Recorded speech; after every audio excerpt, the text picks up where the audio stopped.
विशेष उद्देश्य के लिए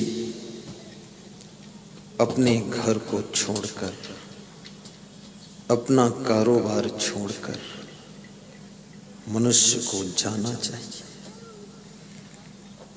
व्यर्थ में कभी मत जाना।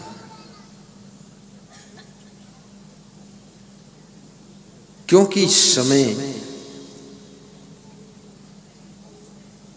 एक बार निकल जाने के बाद पुनः वापस नहीं आता है।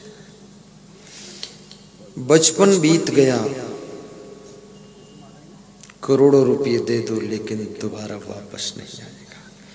इसलिए बचपन का सही प्रयोग कीजिए। ये बाल अवस्था केवल खेल कूद में न बिताइए। बाल अवस्था में योग्यता हासिल कीजिए, शिक्षा प्राप्त कीजिए, कलाएं सीखिए, अपने आप को परफेक्ट बनाइए। जवानी एक बार चली जाती है, पुनः वापस आपके पास नहीं आती है। लाखों प्रयास कर लो, ये जवानी रुकती नहीं। जब तुम जवानी में पहुंचते हो तो बचपन की यादें आती है कि हमारा बचपन था तो हम भी 10 फीट लंबा कूद जाते थे। अब जवानी में तुम बचपन की याद कर रहे हो। जब बुढ़ापा आता है तो जवानी की याद करते हो कि जब हम जवान थे तो ये करते थे, वो करते थे। कितने लोगों का बचपन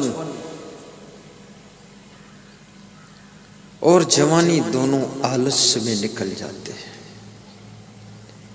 पंडित श्री राम शर्मा आचार्य ने आलस्य को निकटवर्ती शत्रु माना है।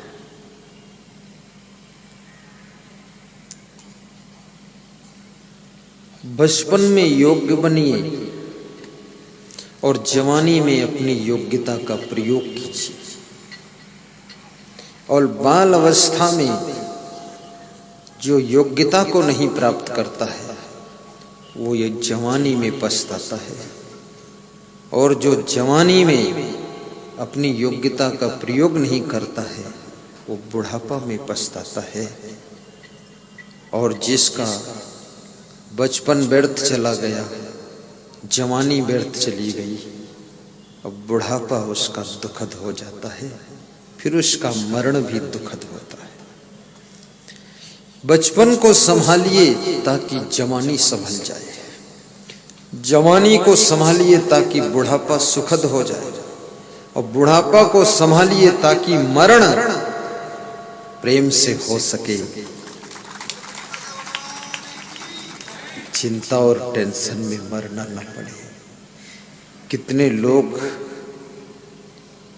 ना तो हंस करके जी सके, न हंस करके मर सके।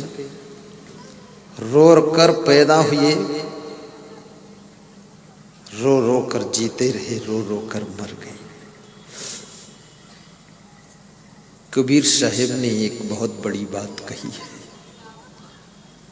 कबीर जब हम पैदा हुए, जग हंसे हम रोए, ऐसी करनी कर चलो, हम हंसे जग रोए, हम हंसे जग रोए।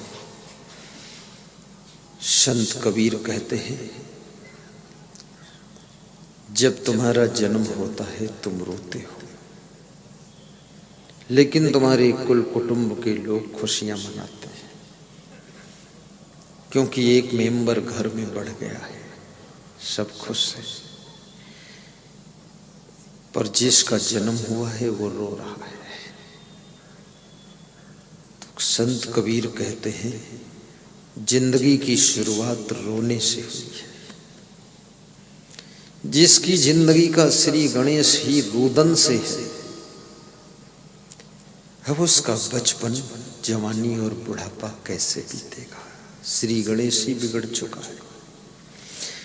परंतु मनुष्य की बुद्धिमत्ता के सामने यही एक चुनौती दी जाती है कि कांटों की गोद में फूल खिलाना है। रोने से शुरू होने वाली जिंदगी को हंसने में बदलना है, मुस्कराने में बदलना है, ठहाकों में बदल देना है और हंसते हंसते दुनिया से विदा हो जाना है, हंसते हंसते विदा हो जाना है। आया है सो जाएगा राजा रंग फकीर, एक सिंहासन चढ़ चले एक बांधे जात जंजीर। सबको जाना है लेकिन जाने जाने में भेद है। जाना तो है, कोई सिंहासन पर बैठकर जाता है और कोई जंजीरों में बंद कर जाता है। तो जाने से पहले अपना सिंहासन रेडी कर लो, सिंहासन तैयार करो। कौन सा सिंहासन है, कौन सी जंजीरें हैं? पाप की जंजीरें हैं, पुण्य का सिंहासन है। अधर्म की जंजीरें हैं, धर्म का सिंहासन है। मैंने सुना है किसी गांव में एक गरीब ब्राह्मण रहता था। गरीबी अपने आप में दुखदाई होती है। अपने घर में कलह कलेश करोगे, गरीबी आ जाए। पति को गाली दोगे, पत्नी की चोटी पकड़कर खींचोगे,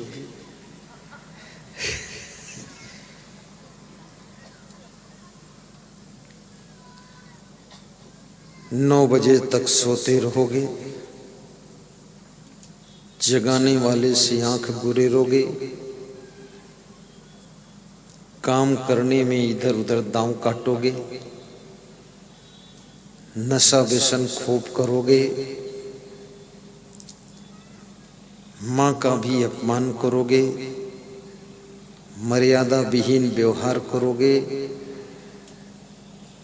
गुस्सा बहुत ज्यादा आएगी, गरीबी आ जाएगी। ये गुस्सा, ये क्रोध, ये गरीब बनाता है, पद विहीन कर देता है, धन विहीन कर देता है।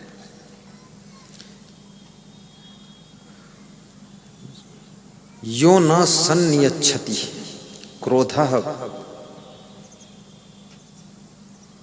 बेगम उत्थितम हर्षयो सा श्रियो भाजनम राजन यश्च आपत्सु न मुह्यति। नीति शास्त्र में लिखा है कि जो व्यक्ति क्रोध के वेग को रोक नहीं पाता है, क्रोध में एक्शन कर देता है, गुस्सा आ गई तो फिर गुस्सा में कुछ बोल भी जाता है, हाथ पांव भी चला देता है। और जो अपने हर्ष को पचा नहीं सकता है, खुशियों को हजम नहीं कर सकता है, उस व्यक्ति को राज्य और लक्ष्मी से हाथ धोना पड़ता है। उसको न राज्य मिलता है करने को और न लक्ष्मी मिलती है भोगने को। याद रखना, जो अपने क्रोध को काबू कर लेता है और अपने हर्ष को पचा लेता है, वो राज्य और लक्ष्मी का अधिकारी बनता है।